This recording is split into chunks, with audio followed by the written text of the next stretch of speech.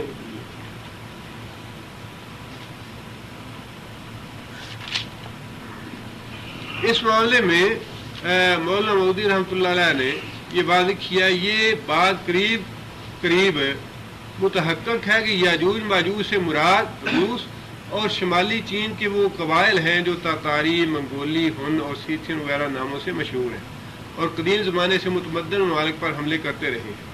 یہ صاف طور پہ روس اور چین. اب سوال تو یہ ہے کہ یہ مسلم شریف کی حدیث ہے، اور مسلم شریف کی حدیث میں نبی صلی اللہ علیہ وسلم نے واضح طور پہ یہ بات ارشاد فرمائی کہ وہ روزانہ اس دیوار کو کھودتے ہیں اور وہ بند ہو جاتی ہے، کھودتے ہیں بند ہوتی ہے، حتیٰ کہ اللہ کا حکم ہوگا اور قرب قیامت کی یہ نشانی ہوگی وہ نکلیں گے. تو پھر اس حدیث کو اس طرح سے اس کا رد کر دینا یا اس کو چھوڑ دینا یا اس کے بالکل برعکس ایک موقف اختیار کرنا، یہ تو بہت ہی ظلم اور زیادتی والی بات ہے. بھئی اللہ کے رسول جو ہے، رسول آپ ہیں یا اللہ ہے؟ اللہ کا رسول ہے محمد صلی اللہ علیہ وسلم. یہ خبر تو نبی دے سکتا ہے کہ وہ کون سی ہے.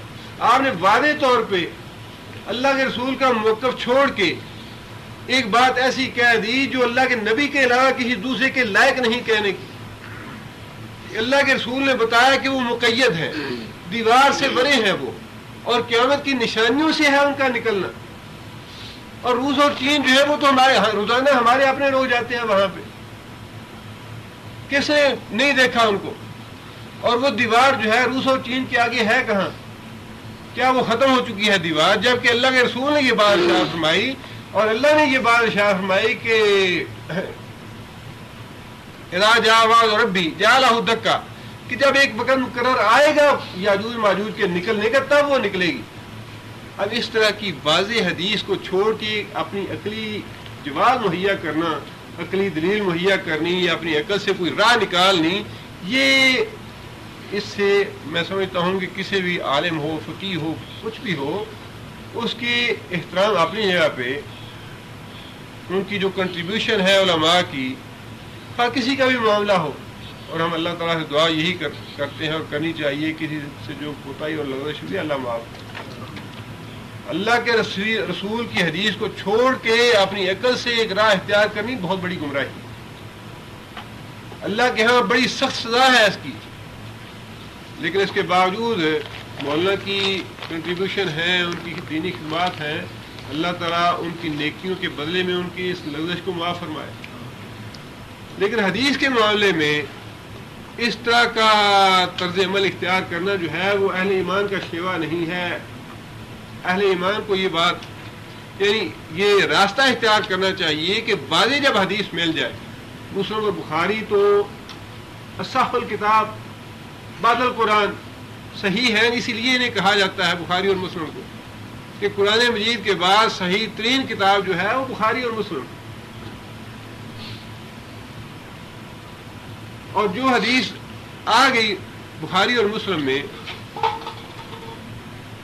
اس کی اس طرح سے تعویل کرنی یا اس کا اس طرح سے اس کو چھوڑ کے ایک اپنی راہ نکالنی، یہ بالکل ہی درست نہیں ہے، بڑی سینہ زوری والی بات ہے. یاجوج ماجوج کا خروج جو ہے یہ قرب قیامت کی نشانیوں میں سے، اور اس سے پہلے دجال کا ظہور ضروری ہے، بلکہ دجال کا قتل بھی ضروری ہے. دجال کا ظہور ہونا، دجال کا قتل ہونا، اس کے بعد یاجوج ماجوج کا خروج. تو اس سے پہلے یہ روس اور چین تو موجود ہے اب بھی. اب یہ مصیبت ہوتی ہے کہ جب ایک آدمی ایک موقف اختیار کر لیتا ہے، جس طرح یہ مرزا غلام احمد نے کیا.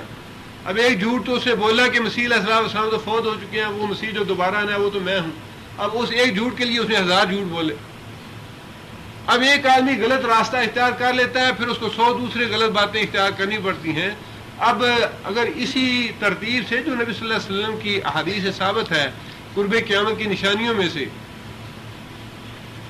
اب اگرچہ مولانا نے ایسا کیا نہیں، لیکن مولا کو یہ بھی بتانا چاہیے تھا کہ اگر یہ یاجوج ماجوج ہے روس اور چین اور ظاہر ہو چکے ہیں تو پھر دجال کون تھا جس کا ظہور ہو چکا ہے، اور دجال کا قتل کہاں ہوا، اور اسے قتل کرنے والا عیسیٰ کون ہے. یہ ساری باتیں تو پہلے سے ہو جانی چاہیے ماجوج سے اگر یہ روس اور چین ہے.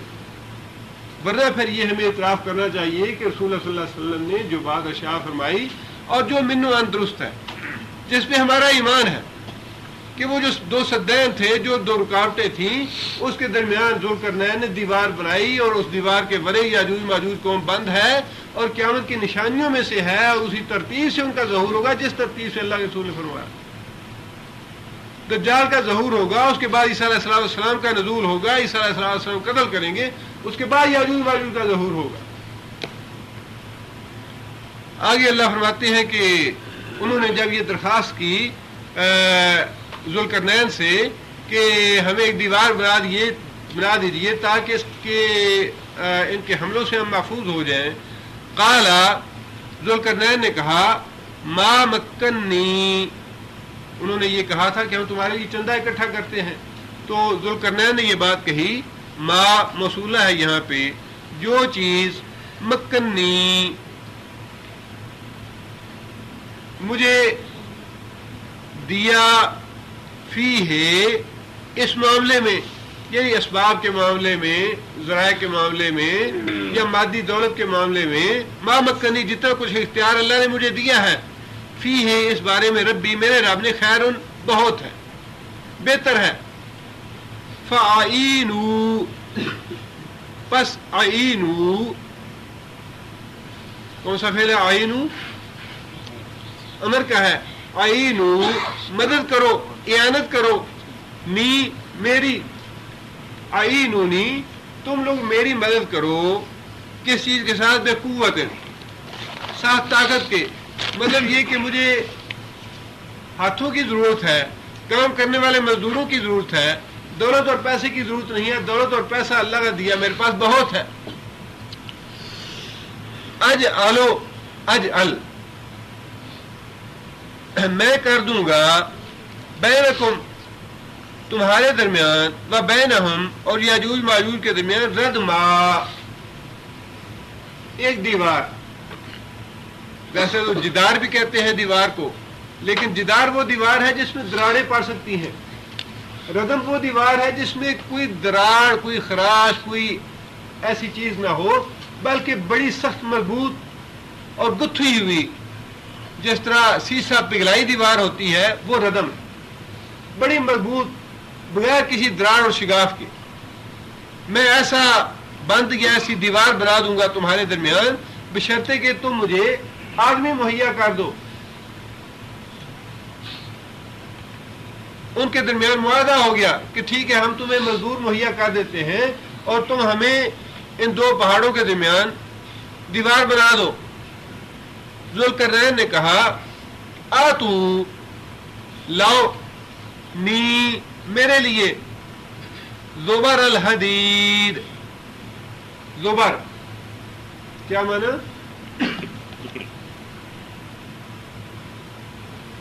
ٹکڑے. زبر کہتے ہیں لوہے کی چادروں کو. زبرہ واحد ہے اور زبر جمع ہے. زبر کا معنی لوہے کی چادریں. زبر کا معنی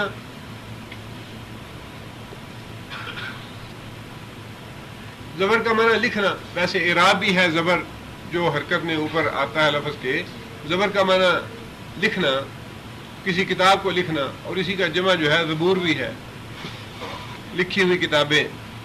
آتونی لاؤ میرے پاس زبر الحدید لوہے کی چادریں، حتیٰ کہ اذا جب ساوا اس نے برابر کیا، اس نے مساوی کیا، اس نے ایک جیسا کیا بین الصدفین. صدف کسے کہتے ہیں؟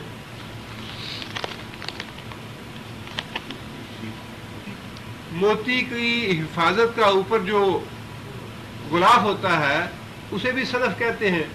اور پہاڑ کی چوٹی کو بھی صدف کہتے ہیں. صدفین وہ جو دو پہاڑ انہوں نے کہے تھے کہ یہ دو پہاڑ ہیں اور ان کے درے سے یا گھاٹی سے نکل کے یہ لوگ آتے ہیں, ہم پہ حملہ آور ہوتے ہیں. اللہ فرماتے ہیں کہ جب اس نے لوہے کی چادریں منگائیں اور لوہے کی چادروں کے ساتھ ان پہاڑ کی چوٹیوں تک ان کو برابر کر دیا, گھاٹی کو. لوہے کی چادریں جو ہیں پہاڑ کی چوٹیوں تک برابر کر دی, اور دونوں سمت پہ پہاڑ جو ہے وہ ایسے تھے جن پہ چڑھنا ممکن نہیں تھا, اور ان کے درمیان درہ جو تھا یا گھاٹی جو تھی اس میں لوہے کی چادریں بھر دی. قالا تو کہنے لگا, اس نے کہا ذوالقرنین نے, انفخو, نفخ کا معنی پھونک مارنا, انفخو پھونکے مارو, یعنی گرم ہوا کی یا گرمی پہنچاؤ, حتیٰ کہ یہاں اس کا لغوی معنی جو ہے آگ بھڑکاؤ, پھونک مار کے آگ کو بھڑکانا. قال انفخو, اس نے کہا کہ آگ بھڑکاؤ, حتیٰ کہ اذا جب جعلہ کر دیا اس کو, نارن آگ, جب اس دیوار کو آگ بھڑکا کے پوری طرح آگ کی طرح سرخ کر دیا تاکہ وہ ساری یکجان ہو جائے. قالا تو پھر اس نے کہا, آتو لاؤ نی میرے پاس, افرغ, کون سا فعل ہے؟ افرغو واحد متکلم ہے, مضارع کا فعل ہے افرغو. افرغ کا معنی جی ربنا افرغ علینا صبرا, کیا معنی؟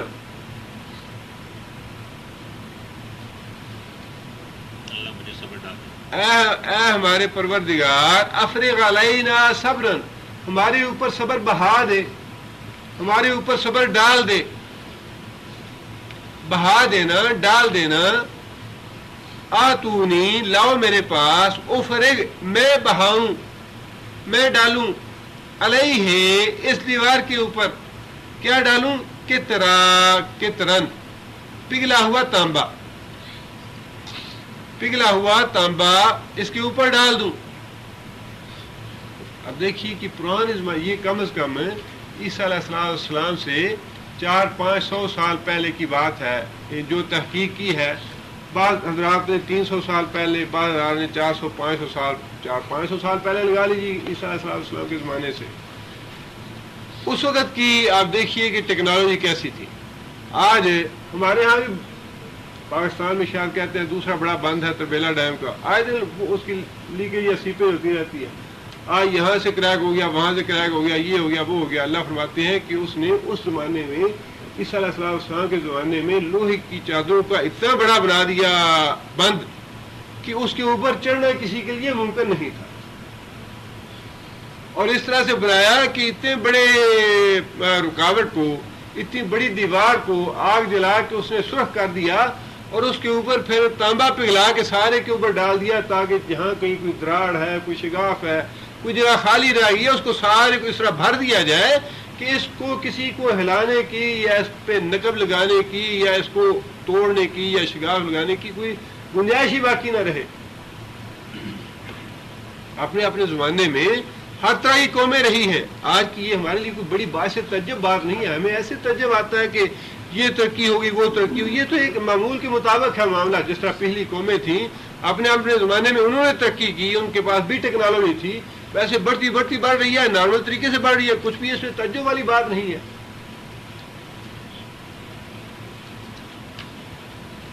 اللہ فرماتے ہیں فمستاؤ, فما یہاں پہ ما کون سا ہے؟ نافیہ ہے. پس نہیں, استاؤ اصل میں تا تھا یہاں بھی جو گرا ہوا ہے. فمستاؤ مانا وہی ہے, استطاعت رکھنا, طاقت رکھنا. پس نہیں تھی طاقت ان میں نہیں تھی قوت ان میں، یعنی یاجوج ماجوج میں، ان یظہرو ہو، ان یہ کہ یظہرو ظاہر ہوں، چڑھ جائیں، دیوار کے اوپر ظاہر ہونا، چڑھ جانا، یظہرو کہ وہ چڑھ جائیں، ہو اس کے اوپر، ہو کی ضمیر کس کے لیے؟ ردوا کے لیے. وہ دیوار جو اس نے بنائی جس کے اوپر اس نے پگھلا ہوا تانبا ڈال دیا، اللہ فرماتے ہیں کہ وہ دیوار اتنی اونچی تھی کہ یاجوج ماجوج کے لیے ممکن نہیں تھا، ان کی قوت میں نہیں تھا، ان کے بس میں نہیں تھا یظہرو ہو کہ وہ اس پہ ظاہر ہوں، کہ وہ اس پہ چڑھ سکیں. وَمَسْتَطَاعُوا اور نہیں تھی طاقت ان میں، نہیں تھی یہ بات ان کے بس میں، لہو نقبن کہ وہ اس میں نقب لگائیں، کہ وہ اس میں نقب لگائیں. اب اللہ تعالیٰ نے واضح طور پہ یہ بات ارشاد فرما دی کہ جب میرا حکم ہوگا وہ باہر نکلیں گے. تو پھر روس اور چین یعنی قرآن کے خلاف بھی پڑے، حدیث کے خلاف ہی نہیں، یہ بات قرآن کے خلاف بھی جاتی ہے کہ اللہ فرماتے ہیں کہ وہ دیوار ایسی تھی جس پہ وہ چڑھ ہی نہیں سکتے، جس میں وہ نقب ہی نہیں لگا سکتے، اور اس دیوار سے نکلیں گے تب جب قیامت قریب آ جائے گی. قرب قیامت کی نشانیوں میں سے ہے یاجوج ماجوج کا نکلنا، جس کا مطلب یہ ہے کہ اب ہمیں جسے دلچسپی ہے تلاش کرنے کی کرتا رہے.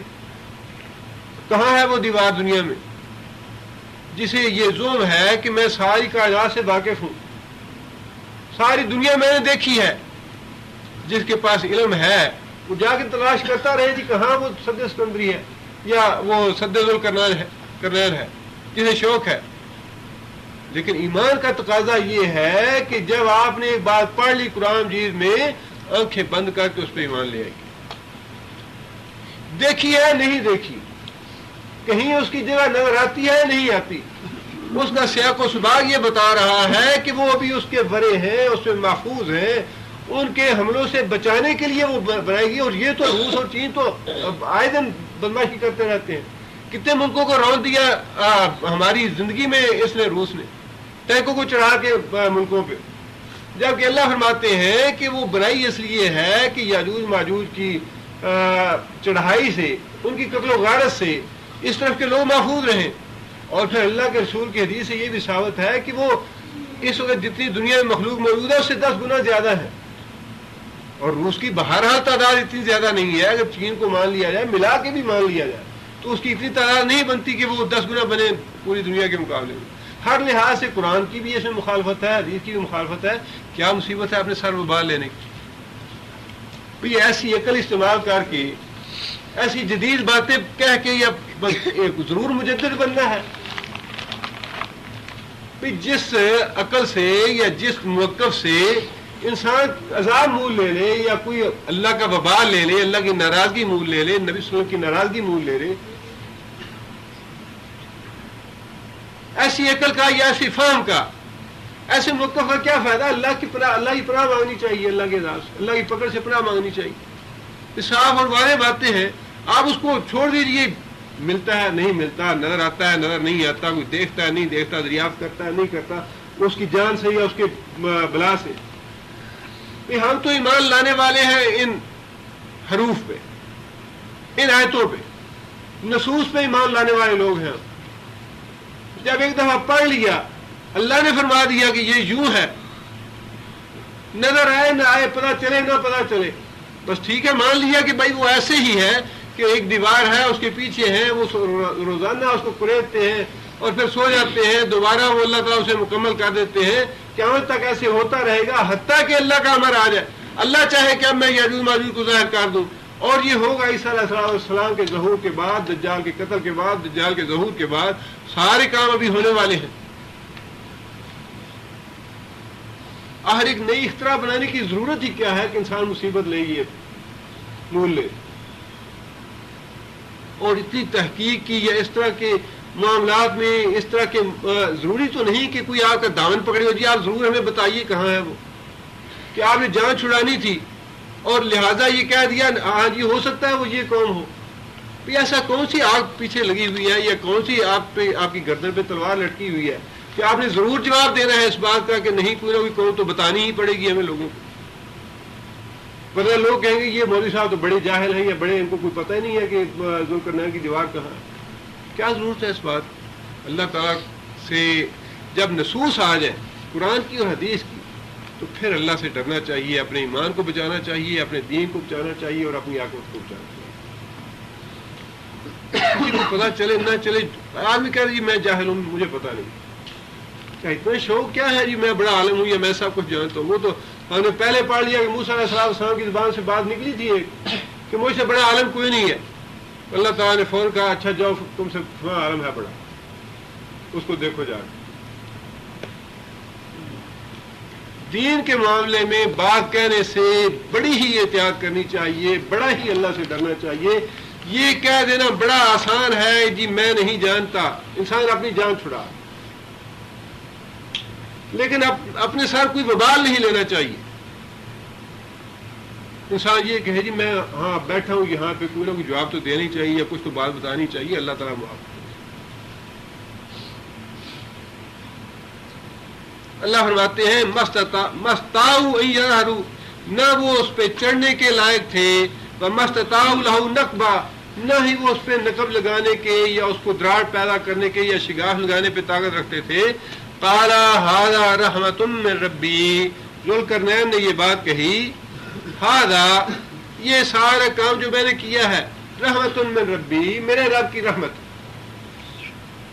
یہ تھی اس آدمی کی عظمت اور اس کی بڑائی اور اس کی تعریف اور توصیف جو اللہ نے فرمائی. اتنا بڑا بادشاہ ہونے کے باوجود، اتنی بڑی سپر پاور ہونے کے باوجود اور اتنے اسباب اور ذرائع اور مادی قوت ہونے کے باوجود اس نے یہ نہیں کہا کہ میں بڑا ہوں اب نیو ورلڈ آرڈر جاری کروں گا، میں پوری دنیا میرے تابع ہو جائے، پوری دنیا میں حکومت کروں، میں ہوں، من اشد منا قوہ، مجھ سے بڑی قوت کون ہے اس دنیا میں؟ نہیں، بلکہ اس نے یہ کہا کہ یہ جو میں نے کیا ہے رحمت من ربی، میرے رب کی رحمت، یہ میرے رب کا فضل ہے مجھ پہ، میرے رب کا انعام ہے مجھ پہ. اور یہ نہ سمجھیے کہ اللہ کوئی حکومت دے، تبھی انسان کی سوچ یہ ہونی چاہیے آپ جتنے جس مقام پہ ہیں اس مقام پہ رہ کے سوچئے کہ آپ کی یہ سوچ ہے یا نہیں.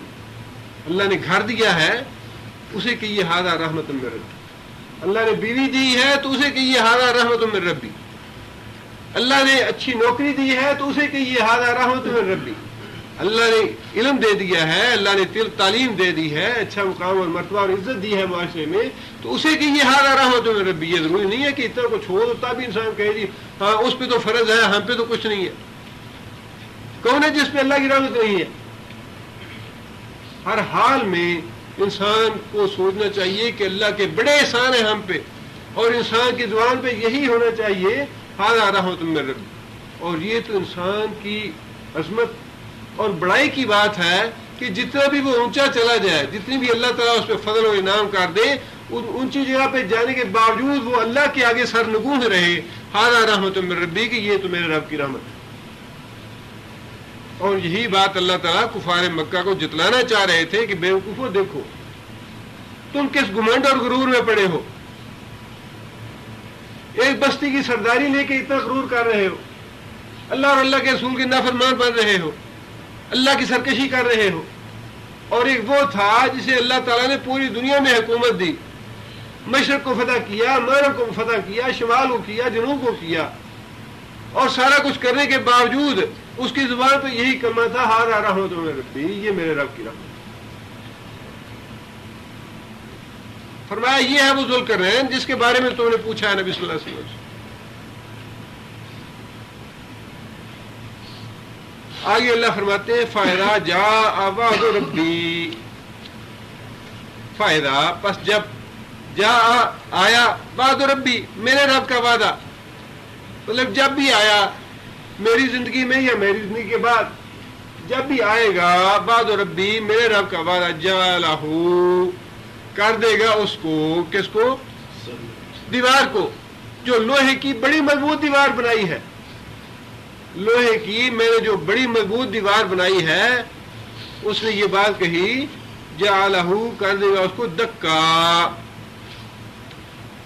دکا کا معنی ریزہ ریزہ، ٹکڑے ٹکڑے، ذرے ذرے، مطلب یہ کہ ہم نے اپنی طرف سے بڑی مضبوط دیوار بنائی ہے، اللہ کی قوت کے مقابلے میں کچھ بھی نہیں، اللہ کی طاقت اور اللہ کی قوت کے مقابلے میں یہ کچھ بھی نہیں۔ جب اللہ چاہے گا اس کو ریزہ ریزہ کر دے گا، ٹکڑے ٹکڑے کر دے گا، ذرہ ذرہ کر دے گا۔ یعنی یہ اللہ تعالیٰ کے آگے عاجزی اور انکساری کا اعتراف ہے۔ حکومت تو ہے، بڑی ہے، لیکن یہ بھی اللہ کی رحمت ہے۔ اللہ نے عقل بھی دی ہے، اللہ نے فراست بھی دی ہے، اللہ نے مادی وسائل بھی دیے ہیں، اللہ نے تجربہ بھی بڑھا دیا ہے، لیکن اس کی زبان پہ یہی تھا کہ یہ ساری نعمتیں اللہ کی رحمت من ربی، میرے رب کی رحمت۔ اور پھر اللہ کے سامنے عاجزی اور انکساری کا تقاضا یہی تھا کہ ساتھ یہ بھی کہا جاتا کہ اللہ تعالیٰ ہر چیز پہ قادر ہے، اللہ کی قوت اتنی ہے کہ جب وہ چاہے گا تو یہ ریزہ ریزہ ہو جائے گی، جس پہ کوئی نہ چڑھ سکتا ہے نہ نقب لگا سکتا ہے۔